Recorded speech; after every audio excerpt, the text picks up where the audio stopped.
Hello everyone, I'm Ronald Mehta and welcome back to Digi.com. We are your digital aid and we provide free courses on the subject of business and marketing. This video is a comprehensive take on market and product strategies along with live examples and case studies. The video covers close to 10 to 12 topics that fall under the gamut of strategy.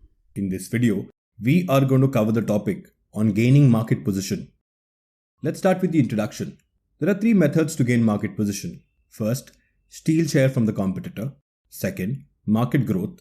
And third, market innovation. Let's start with the steal share strategy. Instead of attracting new customers, the competitor's customers are targeted and stolen in the steal share strategy. This strategy is used by many companies. A very good value proposition needs to be given to the customers by the company in order to successfully attract the competitor's customers. The best example in this case is of Burger King. Burger King's Escape the Clown campaign. Marking the release of the scary clown movie It No. 2, Burger King Germany planned to take shots at its clown-fronted competitor McDonald's. With the mission of getting customers out of McDonald's, #Escape the Clown was initiated to offer the nearest Burger King as a refuge. The concept was to invite McDonald's customers to read the review of It through a Facebook or Twitter message and instill a fear of the clown. It was pretty simple to find the article and scan it with your Burger King app. A red balloon would float up on clicking the Escape the Clown button with a coupon to a Whopper burger for just 1 cent. Icing on the cake, to elevate the scary experience, a countdown begins with the app calculating a flee and run route to the nearest Burger King. Moving forward, now under the steal share strategy, there are two strategies. First, differentiation strategy. In this strategy, the product of the company could be superior to the competitor's product, which allows them to steal the show. In differentiated strategy, very low-cost products, performing product, or technology advanced product could be the examples of superior benefits. Example in this case, Tesla targeting Toyota Prius customers with the Model 3. Toyota experienced defection rate in North America in 2019. About 50% of the defection rate was because of Tesla. In 2018, Toyota Prius was leading the chart amongst the top 5 cars that were traded in while the new Tesla Model 3 was bought. Tesla delivered over 1 lakh Model 3 vehicles at the end of 2018. This seriously impacted the sales of Toyota Prius. Jim Lenz, the CEO of Toyota Motor North America, admitted this at the Automotive News World Congress in 2019. He thinks a new segment may have been created by Tesla. He was also not surprised that the impact was more on the sales of Prius than the sales of Lexus, despite Model 3 being a premium vehicle. Moving forward, another strategy under steal share is the similarity strategy. In this strategy, the company's products are generally similar to the competitor's products, which makes them want to protect their own offering. It is also called the Me Too strategy. In this strategy, market shares are generally stolen from the market leaders who are competitors. The companies portray to their customers that their and their competitors' offerings are similar. In this strategy, companies completely imitate their competitors with just enough variations to avoid trademark infringement liabilities. Example, Amazon Echo and Google Home. Amazon released a personal home assistant in 2015 called the Echo. Google released its home device 1 year later. People asked the Google personal home assistant the same questions that were asked on Amazon's Echo. Going further, Apple released HomePod by the end of 2017. This home assistant was released 1 year after Google Home and 3 years after Amazon Echo in the market. Another example of similarity strategy is Xiaomi's similar interface like Apple's. The chief design officer of Apple, Jonathan Ive, said that Xiaomi was good at theft in the year 2014. When it comes to MI smartphones, China's Xiaomi is a common target of popular belief that it copies its rival Apple. Bin Lin, the co-founder and president of Xiaomi, has been directly posed with this question a number of times. Despite this user interface, which is incredibly similar to Apple's, Lin and others in the company keep defending it that there are differences. Moving on to the second strategy, market growth strategy. Instead of stealing the competitors' customers and targeting them, market growth strategies attract new customers. Instead of focusing on the competition, the brand focuses on growing the overall category demand. Primary demand simulation is another name for this strategy. Example, Tinder. Gamifying dating is what made Tinder famous and successful. It helps match prospective partners with one another via its interesting interface and interaction design of its mobile dating app. Match Group is a dating app umbrella company which owns Tinder.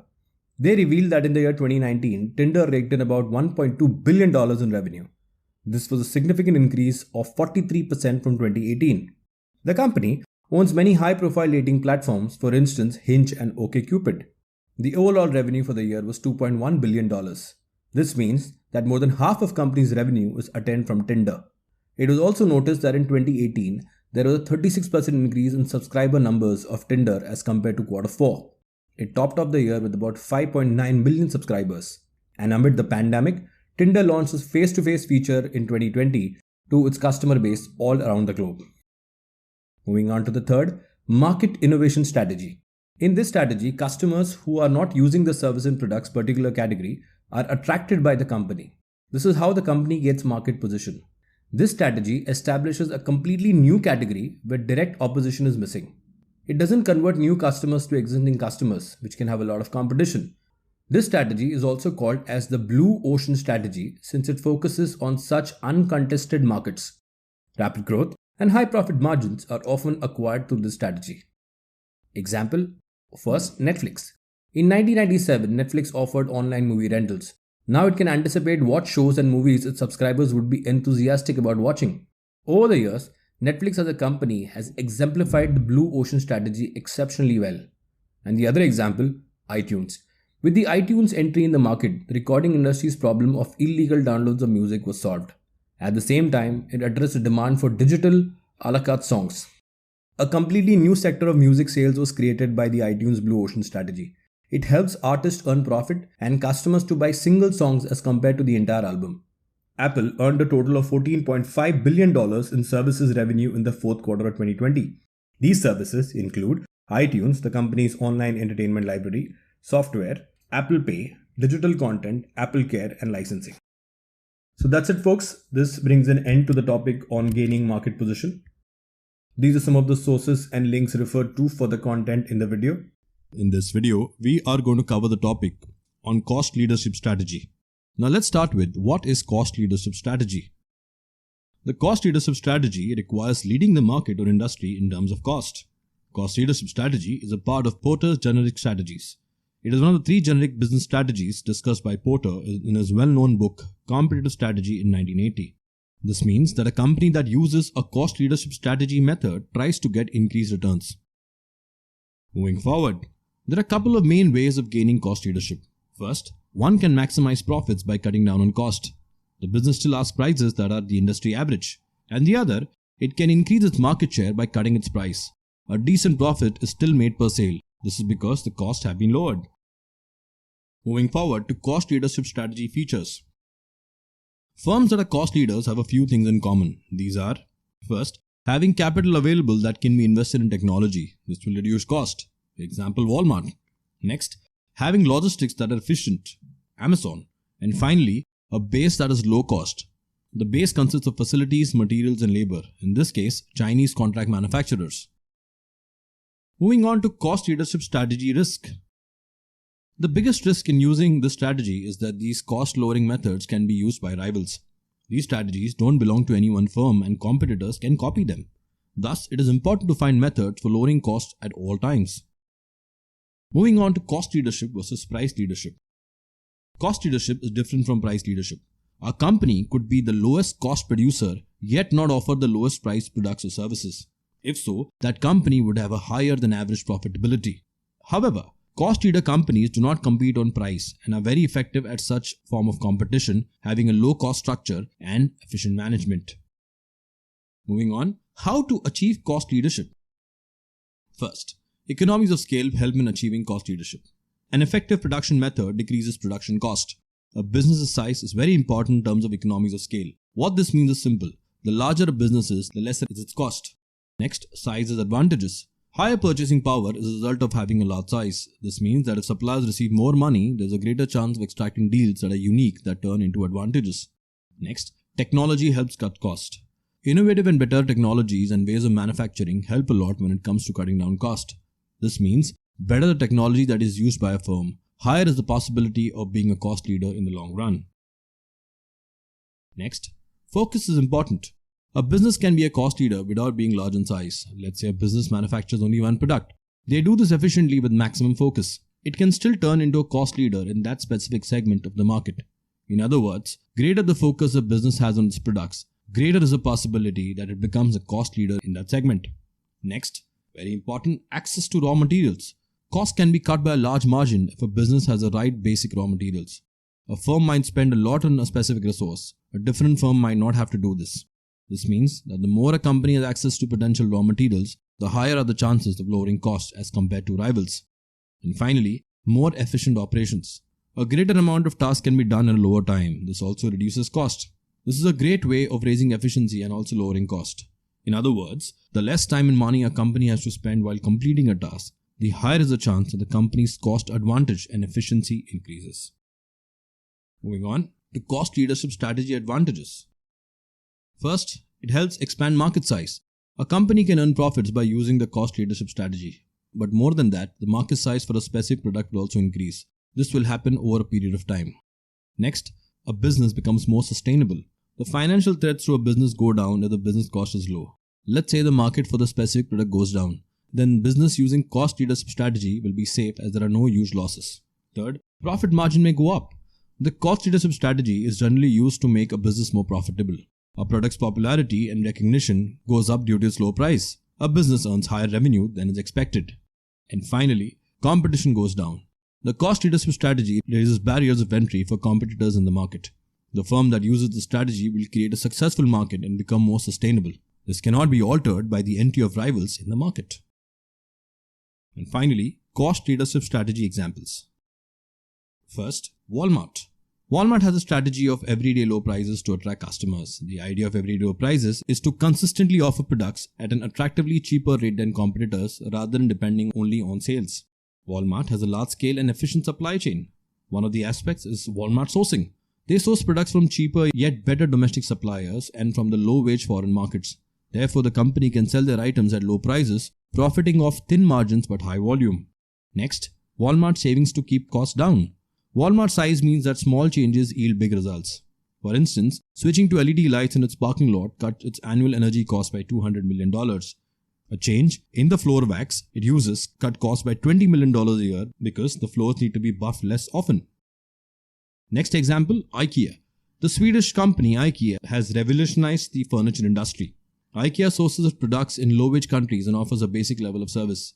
While this is a bit more complex than traditional retailers, it allows IKEA to offer lower prices and attain cost leaderships. For instance, Europe happens to be the biggest market for sourcing with 67% share, followed by Asia at 30% and North America at 3%. The top 5 purchasing countries for IKEA are China, Poland, Italy, Germany and Sweden. Next, IKEA sourcing from India. IKEA has been sourcing from India for its global operation for close to 35 years now. It is working with around 60 suppliers and 400,000 people in the supply chain. And finally, the example of McDonald's. McDonald's has a strategy of offering basic fast food meals at low prices. One of the advantages for them is their employees.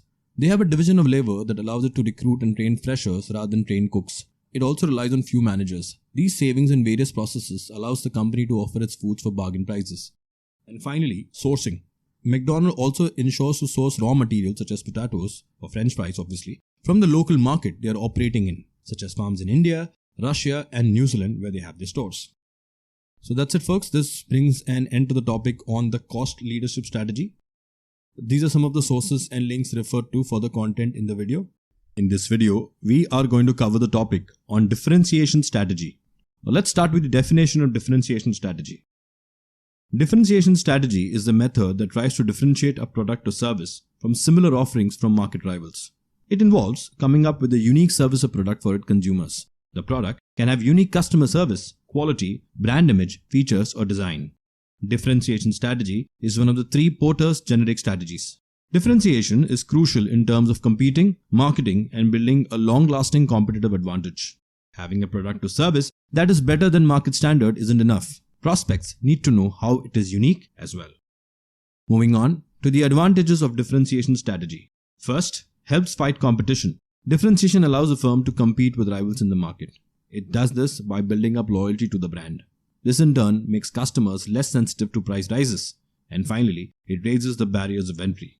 Rivals have to compete harder to match the firm's product or service in terms of uniqueness. Next, increases profit. Differentiation raises margins. As a result, low-cost positions aren't required anymore. It decreases consumers' power to choose from the alternatives. This is because of lack of similar options. Next, improves brand loyalty. The business can use product uniqueness to increase brand loyalty. the firm becomes better equipped in terms of substitutes in comparison to competitors. Moving on, how to create a differentiation strategy. First, the firm should decide how it wishes to be seen. There must be an idea of what makes the firm an expert in the market. A firm will have to decide what is crucial for it. It must decide which aspects the firm performs best in. This lets even small differences stand out for customers. Next, target audience has to be studied. Research is important for any firm. It helps to align the needs and wants of prospect with the product. It helps the firm choose differentiators. This makes the firm's specialization more attractive. Third, differentiators have to be created. This stage allows the firm to decide what makes its products unique. These are some popular differentiators. First, cost of the offering. Second, brand reputation and image. Third, customer relationship. Fourth, quality of service. Fifth, the product itself or the distribution strategy. Next, use storytelling. A firm needs to tell a story to prospects. This story must be unique. This might help distinguish it from rivals. Rivals will not have a story that is the same as that of the firm. Values, vision and mission need to be evaluated by the firm. This helps in the story building process. Be unique, the target audience can be turned into customers. In this case, social media may also be used to reach out to prospects and current customers. It makes the process of sharing services and the story more personal. Next, building up a brand image. Working on quality can improve a firm's brand image. It's an excellent strategy to use. One has to use their imagination to rebrand. It helps a firm rope in prospects from a target audience. Now moving on to differentiation strategy examples. The first company in this case is obviously Tesla. Tesla differentiation stands in the form of higher range of electric cars, innovative battery technology, direct sales of their car via means of online platforms and company-owned showrooms without involving the middlemen, and finally, upgradation of the car, which is synonymous to software upgrades. Next, Lush Cosmetics. Animals aren't tested upon. All of its products are vegetarian. Most of the products are also vegan. It comes to about 89%. Lush's method for packaging products is unique. It uses recycled material from customers to make its plastic bottles. Lush's naked products are famous. They don't have plastic packaging. Lush Cosmetics, an all-natural bath and body brand, inspires worship from beauty bloggers everywhere for their wide product range of shampoo, fragrances, massage bars, bath bombs and more. It is a voracious advocate against animal testing. And its resolute focus of ethical buying makes Lush use only raw, natural and fair trade ingredients. This practice has also defined its identity as a business and made it unique. Next, Apple. Apple's mobile operating system is known as iOS. It was developed and built by Apple. The attention it pays to privacy is well known and makes it a key differentiator for Apple. Next, Tom Ford, and the differentiation here is exclusivity. Designer Tom Ford showed how his firm is unique to a handpicked group. This happened when he was the host of a fashion show. A telephone was used to request people to attend the show. This way, press reporters, photographers didn't get to know about it. Tom hosted the show alone. His friends Julianne Moore and Beyoncé assisted him as models during the show. This way was very different from what is normal in the fashion industry. That is usually maximum media presence. But in this case, it was all about exclusivity. Next, Subway. Subway's differentiation started by making customizable sandwiches. And moving further, the American Heart Association has approved some of its meals. The Subway chain restaurant is the first to display the Heart Check Meal Certification logo next to certain selected meals. And finally comes GoPro. The differentiation in this case is the introduction of action cameras. Founders at Woodman Labs, the company eventually focused on connected sports genre, developing its line of action cameras, and later video editing software. So that's it, folks. This brings an end to the topic on differentiation strategy. These are some of the sources and links referred to for the content in the video. In this video, we are going to cover the topic on diversification strategy. So now let's start with what is a diversification strategy. Diversification is a strategy used by corporates to launch new products or product lines, new services into new markets. It needs different sort of knowledge, technology and skills. To define further, diversification is a growth strategy. Expanding into a new market lets an organization grow its presence and capture a new space. This is done through expansion or diversification of a product or service. It caters to new customers and increases profits.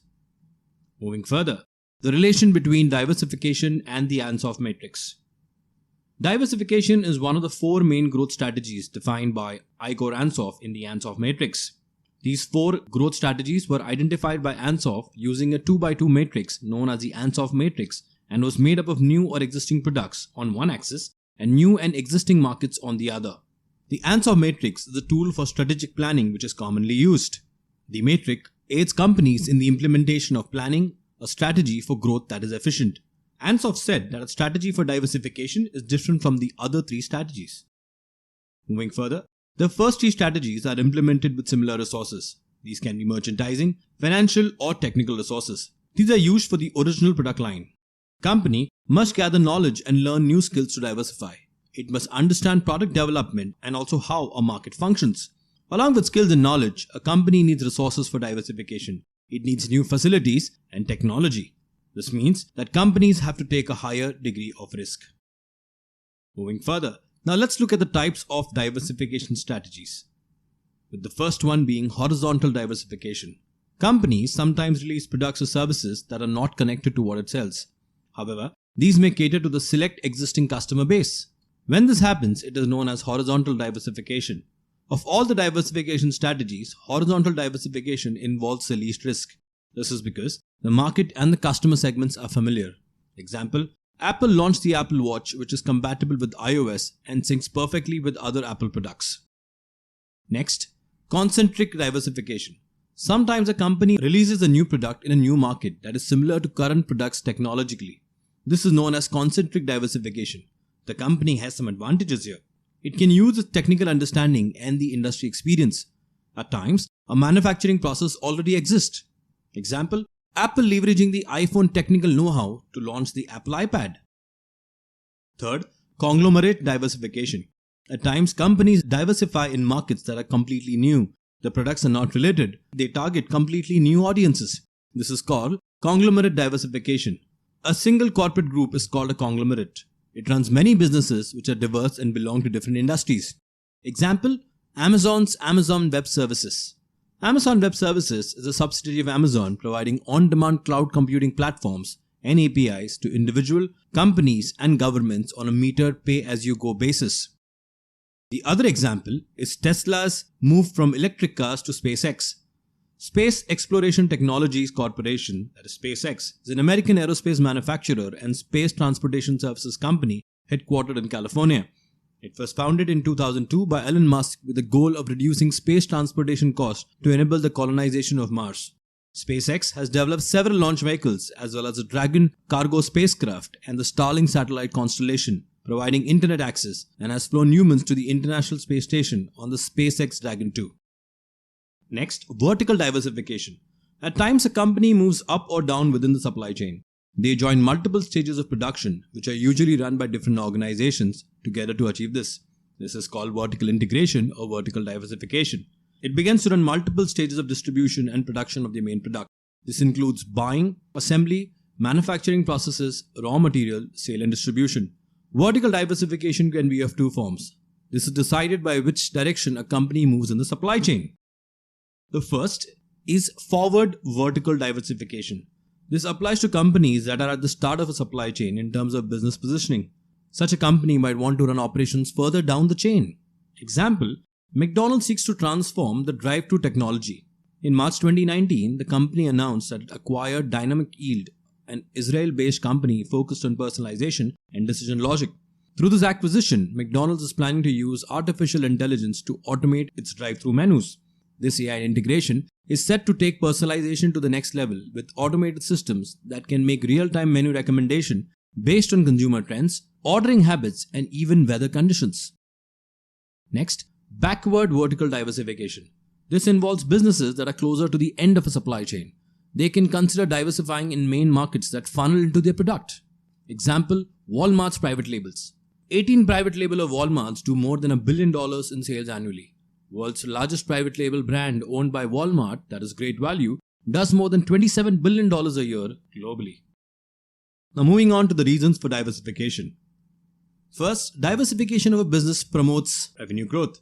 It makes use of customer base, brand recognition, and current resources.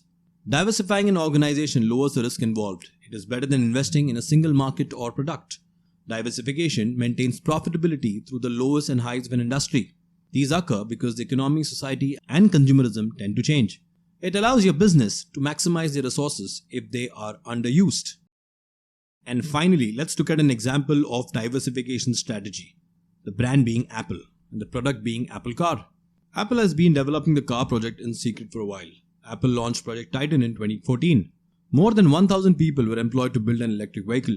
This was done at a secret location near the Cupertino headquarters.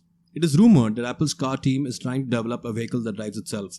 It is said that the users only have to put their destination in. Reuters claims that the company has a target of 2024. The company's analyst Ming-Ching Hu says the model won't be released before 2025 to 2027.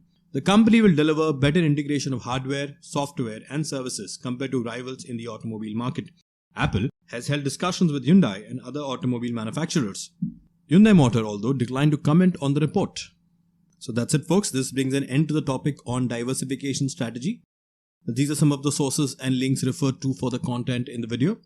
In this video, we are going to cover the topic on defending market position. Let's start with the introduction. A company needs to make strategies to expand its offerings. Not only that, but it also is necessary to constantly create strategies to defend its position in the market. The company's reaction to its competitor actions can be divided into three fundamental types. First, ignoring the competition or no action. Second, repositioning the current offering. Third, repositioning to attract new customers. Let's look at each one of them briefly, starting with ignoring the competition or no action. If the threat by competitors is not sustainable and it will die by itself, then this strategy is favorable.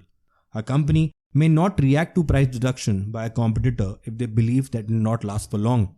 Example of companies who utilize this strategy are Red Bull, Gillette and Lego, all three dominant players in their particular industry and product type. Next, repositioning the existing offering. On the entry of a new competitor in the market, the existing company can reposition its product for current customers. Customers hold value for a product in proportion to the advantages and the prices they have to pay for it. In that case, the company can either reduce the cost or improve the benefit of an offering. Increasing the advantages of the offering is done to make it more attractive. A company can choose to augment the practical benefits of the offering by enhancing the performance of the products, or boost monetary benefits by adding financial rewards, or third, improve psychological advantages while repositioning the image of the offering. One of the examples in this case is the Netflix Stream Fest. This scheme enabled everyone to watch all programs available. It was a free trial promotional offer by Netflix on 5th and 6th December 2020 in India. It was declared by them that users would not have to use the credit card or debit cards to watch the programs. Netflix sent codes to viewers so that you could use the app. They declared that users would not have to use the debit card or credit card as stated earlier to enjoy all movies and shows. All users had unrestricted access to all of Netflix content during these 2 days. Next, repositioning to attract new customers. Repositioning the product to lure in new customers can be a diverse way of managing the competitor. In order to attract new markets, fresh products are added along with promising target propositions in this particular strategy. A shift in the value proposition offering in two fundamental ways is 1. Vertical repositioning and 2. Horizontal repositioning. Let's look at vertical repositioning. Vertical repositioning alters the value proposition of the offering. The modification is done by shifting into a new price tier, which could be upscale, as in premium, or downscale. The company raises the price and enhances the benefits in the upscale repositioning. On the other hand, the company curtails the price and reduces some benefits or frills while in downscale repositioning. Let's look at an example of upscale repositioning. In this case, Mondelez International launches global brand Cadbury Glow. Cadbury Glow, a luxury chocolate gift, was launched in India by Mondelez in 2014. The company amalgamated its global mastery in chocolate, breakthrough innovation abilities, and profound customer understanding for this creation. This special product is an elegant chocolate praline with a generous chocolate filling. It is exemplary in terms of flavor and packaging. The chocolate gift brand is loaded with tiny details. These details are symbolic of the respect and care that was put into this creation. The chocolate pralines are crafted in Europe. After production, extra vigilance adopted in the process of designing and packaging, and the special efforts along with the gorgeous purple and gold packaging of Cadbury Glow make it genuinely gift-worthy. Moving on to the horizontal positioning aspect of repositioning to attract new customers. When the company alters its proposition to build value by modifying and adding benefits without rewriting their price tier, it is called horizontal repositioning. Horizontal repositioning attempts to smash the conventional norms built by the consumers. It comes up with a new appeal for the offering. The best example in this case is Old Spice. The very famous Old Spice personal care brand for men was founded back in 1937. However, Old Spice, in collaboration with Whedon plus Kennedy, revamped their brand identity in 2008. They came up with a new brand campaign called Old Spice Swagger. The online campaign gained popularity at swaggerizeme.com. It added a fresh appeal to the Old Spice brand, thus making it a strong competitor against the market rivals like Axe. The name Old Spice held a considerable amount of cultural ethos combined with unmatched attitude. Swagger, which was marketed as a scent that makes a difference, saw a tremendous amount of success on traditional marketing channels and also eventually appeared on YouTube. So that's it, folks. This brings an end to the topic on defending market position. These are some of the sources and links referred to for the content in the video. In this video, we are going to cover the topic on flanking. Now let's start with the definition of flanking. Flanking is a tactic used in the military. It is also known as a flanking maneuver. In this tactic, armed forces move around an enemy force's flank or side. The aim is to acquire an advantage over the rival. Next, what is flanking? Launching an attack on the enemy from the side is called flanking. It is a powerful move because an army's strength is usually concentrated at the front. That is why it is better to go around the army's front. The army's side should be struck. It is a place that is least defended. By striking the flank, one is likelier to strike a weak spot. It is less defended and gives an advantage. It is a very powerful tactic in sales. It has also been used in sales for a long time. What is a flanking strategy? Flanking is also a type of marketing strategy. The firm tries to displace its rivals in a peripheral market. It tries to seize the market segment that hasn't been catered to by its rival. The firm that is flanking uses different methods to do so in order to outperform their rivals. It can be called as an indirect marketing strategy. Its goal is to capture the segment or share of the market of the rivals. This method is generally used by innovative businesses against bigger rivals. What is a flank attack? Flank attack is one more name that the tactic is called by. The attacker chooses the weaker point of its rivals and attempts to outmaneuver them. Basics of flanking strategy. Firms that use flanking marketing must not come face to face with the rival's brand. Managers must make sure that a move is made in the market segment that is unchallenged. Moreover, it is necessary to remember that the move should be stealthy and swift. This marketing strategy aims at getting a presence in the market before the rival knows about it. The firms must act in a manner that makes the rival think that the firm isn't a possible threat until it's too late. Types of flanking strategies. First, low price flanking. In this type of marketing, the marketer uses this method and attempts to cut expenses by lowering the prices. The firm dramatically cuts its price. Because of this, the rival finds it hard to sell its product. This is because the firm is selling similar products at a lower rate. Next, high price flanking. In this model, there are a variety of products for which a higher price benefits the marketer. The higher price is better for a couple of reasons. On the one hand, the product is sold at a higher price with better quality and features. On the other hand, the firm can earn higher profits by charging a high price. Next, distribution flanking. This is used while building a new distribution channel. The company can provide support by using a flanking marketing strategy. Moving on to flanking examples. First, Tesla. The flanking strategy: direct distribution and high-range electric cars. Next, Lush Cosmetics. Their flanking strategy: their products are animal-friendly and vegan products. Next, the Dollar Shave Club. Their flanking strategy is the price and their direct-to-home delivery strategy. And finally, Ains. Flanking strategy: flanked its competitors by selling pantyhose through an alternative distribution system, marketing its Lex brand pantyhose in supermarkets while competitors only sold in clothing stores. So that's it, folks. This brings an end to the topic on flanking. These are some of the sources and links referred to for the content in the video.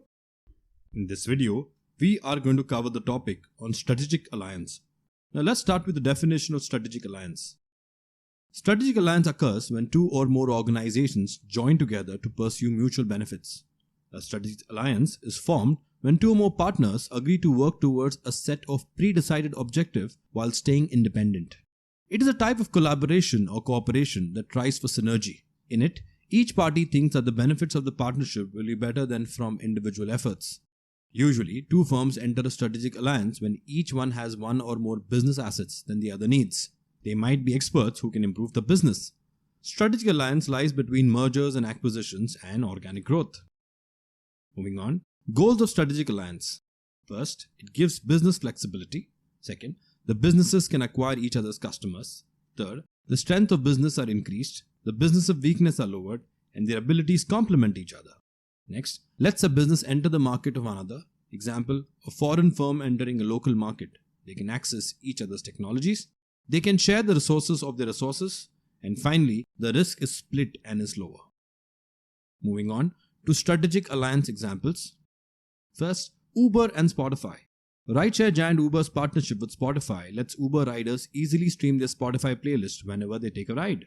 This helps Uber experience feel more personalized and encourages Uber customers to subscribe a Spotify Premium for more control of their tunes both inside and outside Uber.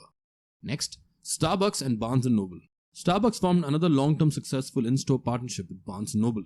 Many larger brick-and-mortar bookstores have survived through tough competition from Amazon, but Barnes & Noble has continued success. One reason is the co-branded Starbucks Barnes & Noble's cafe inside most Barnes & Noble retailers. Next, Red Bull and GoPro. In 2012, Red Bull first partnered with GoPro to support a record-breaking skydive from a balloon. Red Bull sponsored the dive and the skydiver wore a GoPro camera to capture it. The two brands later formed a lasting partnership for Red Bull extreme sports events such as the Red Bull Rampage. Only GoPro cameras are used to capture athletes' point-of-view shots at these events. The Red Bull GoPro strategic partnership is so successful because both brands have similar adrenaline-seeking audience. Because of the strategic alliance they built, both brands now have an even stronger association with high-level thrills. Next, Volkswagen and Ford. Volkswagen and Ford confirmed that companies intend to develop commercial vans and medium-sized pickups for global markets beginning as early as 2022. The alliance will increase the scale of business and efficiency. Both firms can invest together in vehicle architectures that offer new technologies and capabilities. The partnership does not entail cross-ownership between the companies. It will be managed by a joint committee. The committee will be headed by Hackett and DS. It will have senior management from both firms. Next, Toyota Motor Corporation and Suzuki Motor Corporation have signed an agreement regarding a capital alliance to establish and promote long-term partnership and to promote collaboration in new fields, including autonomous driving. In addition to promoting the mutual supply of products by bringing together Toyota's strength in electrification technologies and Suzuki's strength in technologies for smaller vehicles. The Toyota and Suzuki partnership has already seen the launch of the Toyota Glanza, which is essentially a rebadged Maruti Suzuki Baleno. The two Japanese car makers will also make a big push for hybrid electric vehicles in the country, with Toyota supplying its hybrid systems to Suzuki.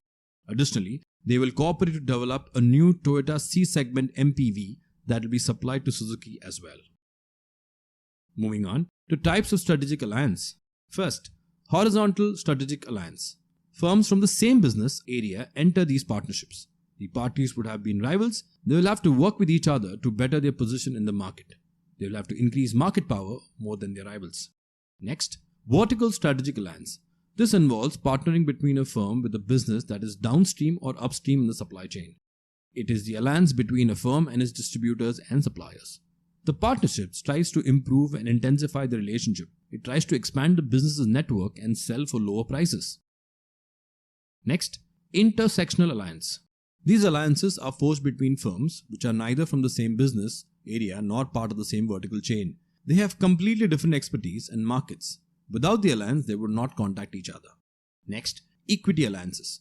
These alliances are made by acquiring the equity shares of another business and vice versa. This makes the firm mutual shareholders and stakeholders. The business acquires a minority of the equity share. This way, companies can make their own decisions. Moving on to strategic alliance advantages. First, shared risk. Alliances let business offset their exposure to the market. These partnerships perform best when their business portfolios don't compete, but rather complement one another. Next, shared knowledge. Synergistic effects come from exchanging assets, technical know-how, market knowledge, brands and skills such as management, marketing, distribution, etc. This makes more resources available than there would be in the individual businesses. Next, opportunities for growth. Each firm makes use of the other party's distribution networks and brand image. This helps a firm to grow quicker than it would have individually. Next, speed to market. Speed to market is important for success. Nowadays, competitive markets and the right ally can greatly improve the speed. Next, innovation. Allied partners can decide their desired goals together. They can forge a contract for working together that encourages higher investments in innovation. Next, the aspect of cost. Alliances can lower cost. This is best seen in non-profit areas such as research and development. Next, access to resources. In a strategic alliance, partners aid one another by allowing access to resources such as technology, finance, personal, etc. This allows the ally to make better products or use a more cost-efficient method. Next, access to target markets. At times, the only way to enter a market is by allying with the local party. In developing economies, firms try to avoid the exploitation of their resources. This makes it difficult for foreign businesses to enter these markets. Next, intellectual property. Lets a business gather intellectual property rights and resources from their partners. Next, R&D focus. Alliances improve things like speed to market agility, material flow, and research and development. Next, learning. Partners can learn from each other and gather expertise which might be more widely exploited somewhere else. And finally, the reduction in political risk. Decreases political risk when joining or entering a new market. Moving on to strategic alliance disadvantages. First, partners have to share. In partnerships, the parties have to split profits, resources, expertise, and skills. This can be dangerous if business secrets are shared as well. Next, gives birth to a competitor. The ally might become a rival someday. It might leave after making sufficient profits and growing because of the alliance. It can then work in its own market segment. Next, lose out on opportunities. Commitment and focus are required to manage a strategic alliance. This might prevent grabbing other opportunities. Next, lopsided alliances. Some partners can have more decision powers than others. The weaker ally will have to do what the more powerful allies say. That ally might not want to do this. And finally, foreign confiscation. Sometimes a firm works in a foreign country. The foreign government might seize the business. This lets the local business have the whole market for itself. The business might lose proprietary information. There's a risk, especially if there are complicated transactions involved. This will need a lot of coordination and intense information sharing. So that's it, folks. This brings an end to the topic on strategic alliance. These are some of the sources and links referred to for the content in the video. In this video, we are going to cover the topic on glocalization. Now let's start with, what is glocalization? Glocalization is a blend of localization and globalization. Glocalization is a term that refers to a service or product that is developed and distributed worldwide. However, it is also altered to fit in users and customers at a local level. Glocalization shows that the relevance of global and continental levels is increasing simultaneously as the salience at local and regional levels is growing. Local management, in terms of thinking globally, act locally, is employed by firms as a part of their business strategy. Many times, glocalization campaigns use culturally friendly media. They use ads to get to people to accept foreign goods locally. Origin of glocalization. The idea originates from the Japanese word dochakuka, which signifies global localization. It was used to refer to how farming techniques were adapted to local circumstances. The term glocalization first emerged towards the end of 1980s. It appeared on the Harvard Business Review. In a conference held in 1997 about globalization and indigenous culture, sociologist Roland Robertson stated that glocalization means the co-presence of both universalizing and particularizing tendencies. Next, globalization versus glocalization. Globalization means processes through which a firm introduces its business to the world. Example, Apple. Glocalization refers to a specific product or service getting adapted in a local market, as done by McDonald's in several countries. Next, advantages of glocalization. First, aids in larger reach. Next, access to new markets, reduce prices, reduce the inequality gap, and access to new talent. Disadvantages of glocalization. It is costly, time-consuming, cultural acceptance can be a challenge, backlash from local players in each country, and there could be foreign worker exploitation. Let's move on to glocalization examples. First, McDonald's. McDonald's menu has items that suit local preferences. Its products are specific to a particular geography. Next, Netflix. Netflix is operational in more than 190 countries. It changes what it streams from market to market. They offer programming and subtitles in local languages. Next, Nike. Nike has partnered with athletes from different sports backgrounds and from different countries. These athletes provide Nike with endorsements. This supports its global expansion and being relevant at a local level. Next example, IKEA. First, furniture assembly in India. IKEA sales come from self-assembly products. The firm, however, grasps the Indians' habits and mindset. IKEA sends out 1/6 of its staff to set up the furniture, a practice which is not relevant in other countries. IKEA has joined forces with Urban Company. Urban Company is a marketplace for services that is mobile-based. This partnership caters to consumers who buy a select range of furniture from the IKEA store. They can book furniture assembly services through Urban Company app. Next, Amazon in India.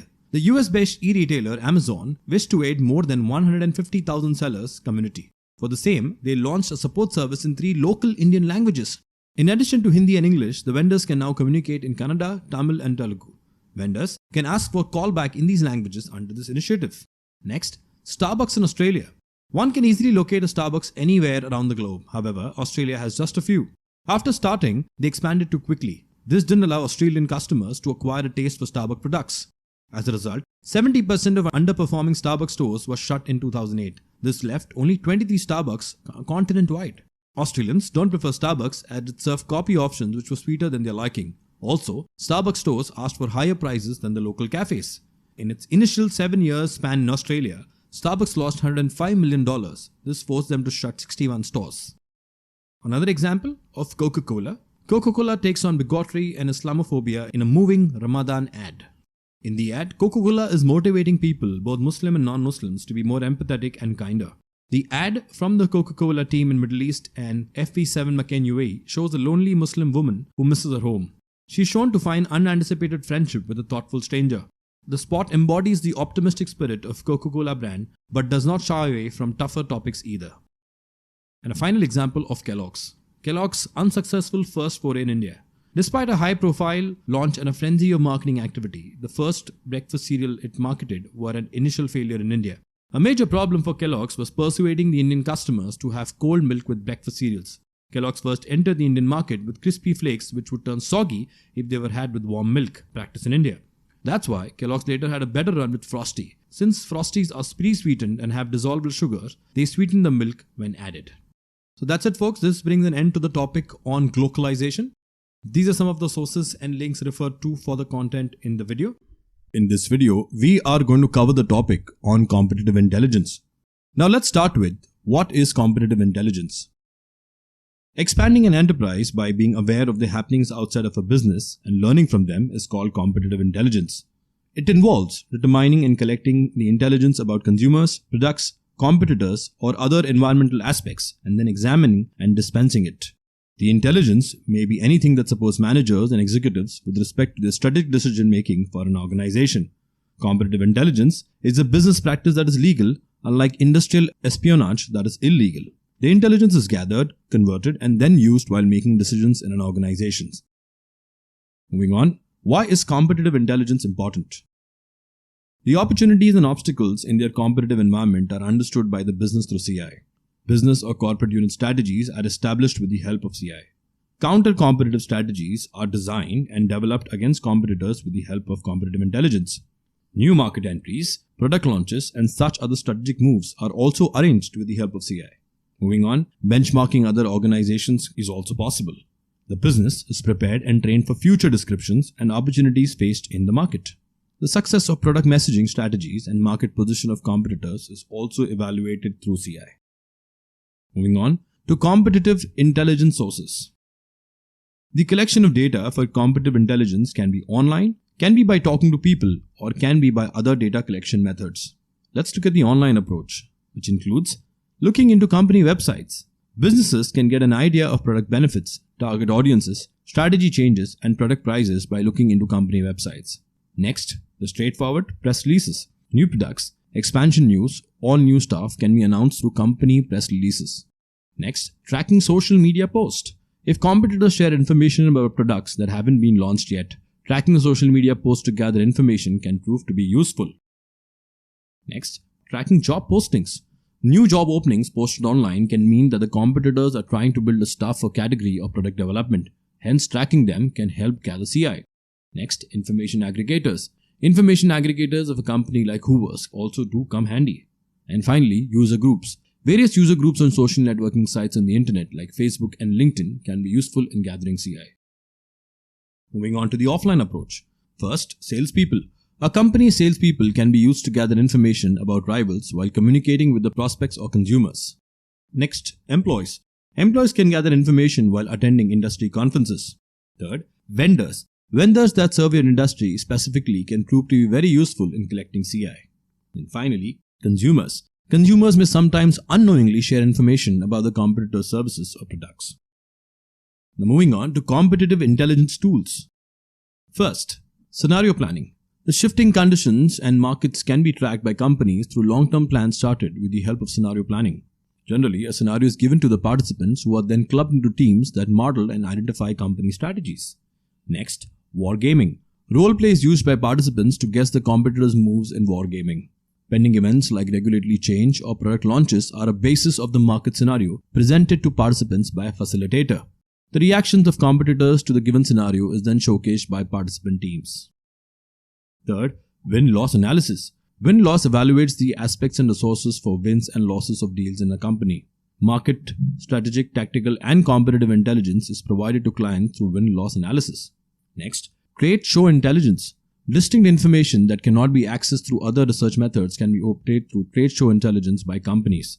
Big market participants gather in the same location with the help of trade shows where they are prepared to network. And finally, market intelligence platform. Competitor assessments are a detailed analysis of companies' rival. Competitor profiles do not consist of ongoing market and competitor tracking, whereas competitor assessments do. The competitor assessments support certain decisions and are personalized according to the needs of a client. Now let's look at competitive intelligence examples.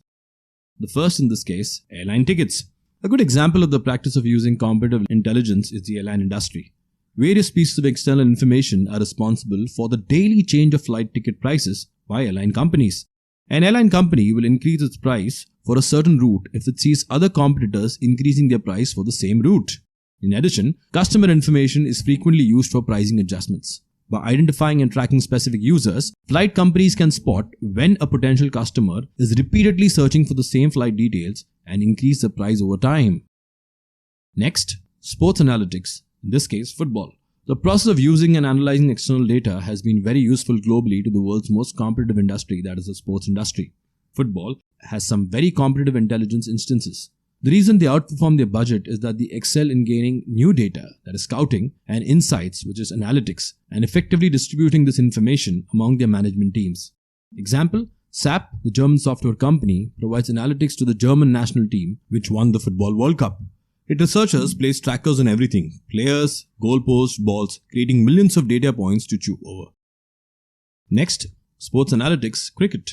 Indian Premier League leverages big data for competitive intelligence. Cricket commentators are often found explaining a player's performance, his strike rate against a particular bowler, and event match-winning percentages based on tons and tons of match data collected over time. The trend is an indication of how important data science has become in a team's strategic decision. Performance is enhanced by players with the help of personal data analytics. In IPL auctions, big data analysis is used by all teams to personally pick their dream teams. Every player's ball-to-ball performance record of the past 10 years is obtained by the IPL that help in the formation of dream teams. Example, Kolkata Knight Riders (KKR) in 2014 used the auction analysis by SAP to draw the best players in the auction and then won the trophy. IPL hires various performance and game analytic organizations that calculate the victory statistics for everything from team selection to fan engagement. So that's it, folks. This brings an end to the topic on competitive intelligence. These are some of the sources and links referred to for the content in the video. In this video, we are going to cover the topic on barriers to entry. Now let's start with what are barriers to entry. Barriers to entry are obstacles that deter a firm from joining a market. These can be licensing, startup costs, patents, government regulation, and technology hurdles.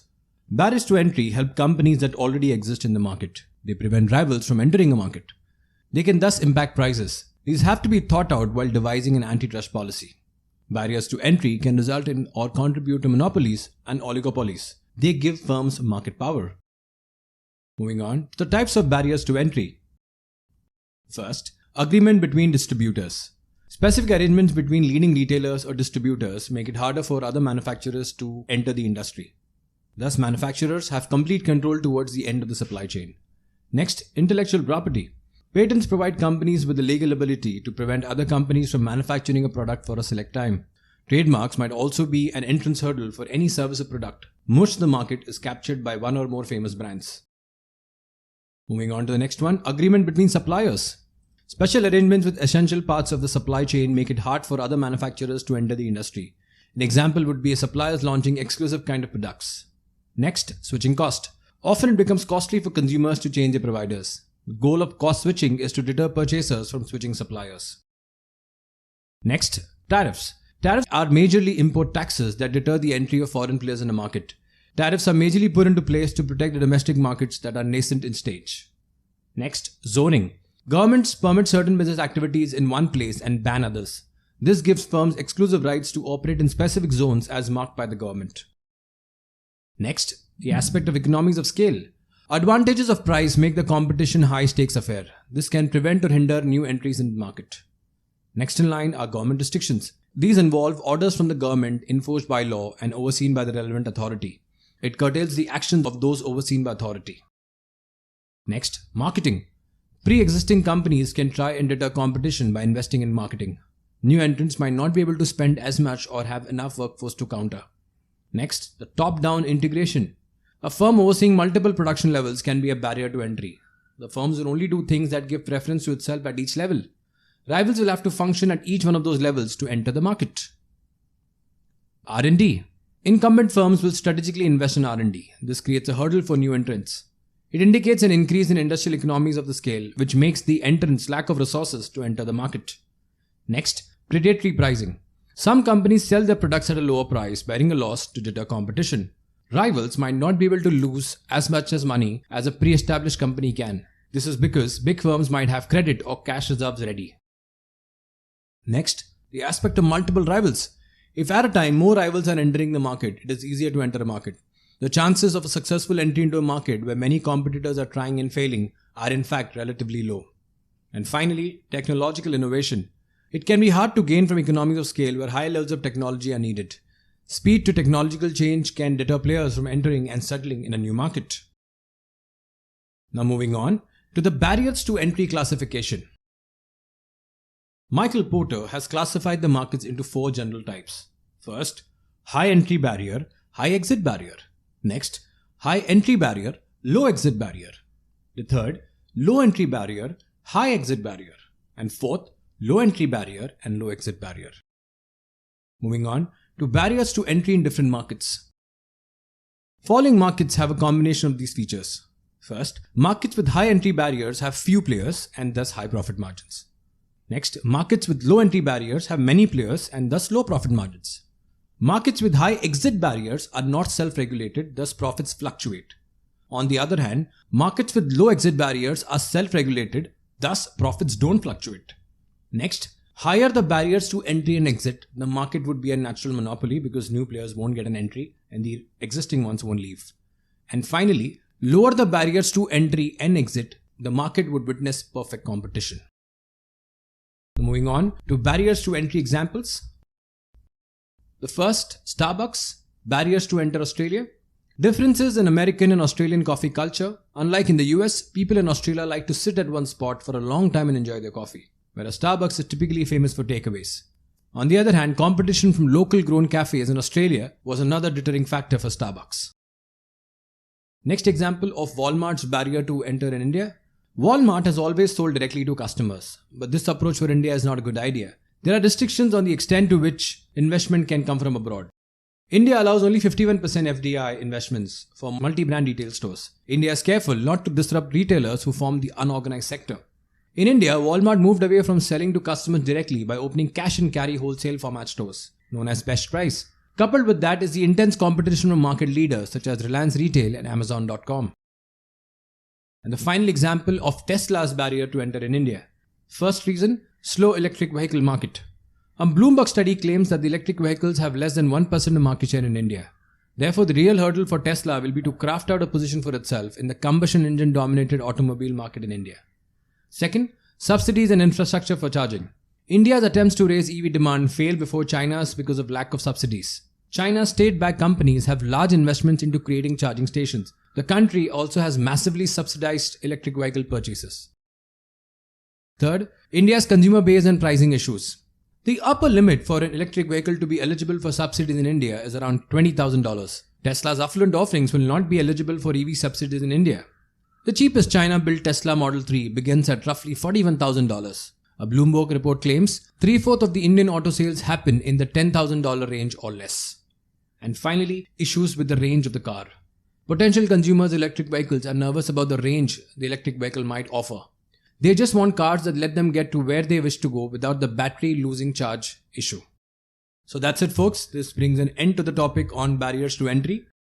These are some of the sources and links referred to for the content in the video. In this video, we are going to cover the topic on exit strategy. Now let's start with understanding what is an exit strategy. To be defined, an exit strategy is a way to keep the situation one is in behind and move ahead. An exit strategy is a contingency plan that is put into effect by a business owner, venture capitalist, trader, or investor. The idea is to release a tangible business asset or let go of a financial asset. This is done when a fixed event occurs. This event is decided upon since before. Reasons for exit strategy. First, limiting losses. An exit strategy could be in action in case of an unprofitable business or a non-performing asset. Here, the purpose of the exit strategy is to contain losses. Next, managing profits. An exit strategy may be put into effect when a business venture or investment has returned enough profits. Example, a seed investor who runs a startup company might want to use an exit strategy by putting out an IPO, that is initial public offering. Third, changes in market scenario. The other dominant reason for using an exit strategy is the change in the market scenario. The market might go through a sudden change because of a terrible event. Next, legal issues. A liability lawsuit might make a business owner abandon his position and exit since fighting lawsuits requires money. For instance, a divorce could also bring up legal trouble that needs an exit strategy. In such a scenario, such as this, the owner might want to divert the resources more on their personal lives. Estate planning, on the other hand, would require an exit strategy as the owner would be deceased or be unable to continue. And finally, the reason could be retirement. When a business owner retires, they might want to exit their position and cash out. This is because they are no longer running the business. Now let's look at the types of exit strategies. First, liquidation. Liquidation happens when a business shuts down. The exit strategy here is to sell all the assets. Next, liquidation over time. The business owners sometimes draw all the profits they have made from the business over time. After this, they sell and close the business down. This is known as liquidation over time. The profits aren't reinvested to expand the business in this. The owners take dividends or higher salary over many years. The business then is slowly closed. In this scenario, the owners want to better the lifestyles they lead instead of expanding their business. Next, management buyouts. This scenario occurs when a team of executives gathers the resources it has, then they acquire all or part of the business they are running. Sometimes, the team sells the company assets and secure purchasing finances. This strategy is called leverage management buyout. Next, sell your business to managers or employees. The managers and employees of a business might want to buy and own the business. The organization can do well in this scenario. Employees can run a business that is already up and functioning. They have familiarity with the business and will be driven. Long-term buyouts can be planned for workers. It makes them more loyal and gives them motivation. It encourages employees to work harder and the business succeeds. Next, sell the business in the open market. This strategy is commonly used by small businesses. When a small business owner is near retirement, they can offer the business for sale at a predetermined price. In certain scenarios, they also peacefully exit on getting the desired price. Next, the IPO, initial public offering. IPOs aren't meant for small businesses. It can be a great exit strategy for others. However, it can earn a lot of profit for a business. IPO can greatly increase returns on investment in the right market. It can provide long-term capital. The potential profit that can be made is far greater than what is made by selling the company. Even liquidation offers less. This is why investors want to go for an initial public offering. Moving further, next, family-specific transaction. This involves handing over the business to heirs of family members. This is a personal exit strategy. This is among the simpler exit strategies. Selling or passing on the business is a straightforward strategy. This is not very disruptive for business. It is a smooth process for the employees too. Children will have developed an understanding of how the business operates if they have been brought up near the office. This will also stabilize the career. The legacy of owners is thus continued. And finally, enforced liquidation, bankruptcy, and reorganization. In this scenario, the original owners will have no control over the ownership and the management process. Moving on to the importance of an exit strategy. These strategies keep business well prepared in the event of a closure. They aid the signing of important business contracts and they also help build relationships. Sometimes, business owners don't think an exit strategy through. This shows that they might not be interested in the eventual business transition. Planning a harvest and strategizing for it is the mark of a successful business owner. Moving further, investors too don't like putting their money into organizations that don't have an exit strategy. This might indicate the person running it are more interested in investing in their lifestyle business. they might not be focused on building a business with high growth. An investor knows that a large number of people launch their ventures annually. They are aware that a correct exit strategy guarantees a smooth transition, attracts valuable employees, and safeguards wealth. So finally, let's look at some exit strategy examples. First, Sachin Bansal, founder of Flipkart, exited in 2018. Why? Sold his 5.5% stake for $1 billion. Next, Binny Bansal, co-founder of Flipkart, exited in 2018 for misconduct charges. Third, Ashish Kashyap, founder Ibibo Group, exited in 2017, sold the business to Make My Trip and starts new venture ING Wealth. Fourth, Abhijit Bose, EasyTap, exited in 2018 to join WhatsApp as India head. Fifth, Kunal Shah, founder of Freecharge, exited in 2015, sold to Snapdeal and launches Cred. The next founder, Rahul Yadav, exited Housing.com in 2015. Reason? Conflict with investors. Next, Aprema Radhakrishna, founder of Taxi for Sure, exited in 2016. Why? Ran out of money and bought out by rival Ola. Next, Travis Kalanick, founder Uber, exited in 2017. Why? Booted out by investors after misconduct charges by employees. Next, Jan Koum, founder WhatsApp, exited in 2018 over a disagreement with Mark Zuckerberg. And Brian Action, another founder of WhatsApp, exited in 2017 due to icy relations with Mark and Facebook CEO Sheryl Sandberg. So that's it, folks. This brings an end to a comprehensive take on market and product strategies. Do subscribe to our channel where you witness such new videos daily. Thank you and stay tuned for more videos.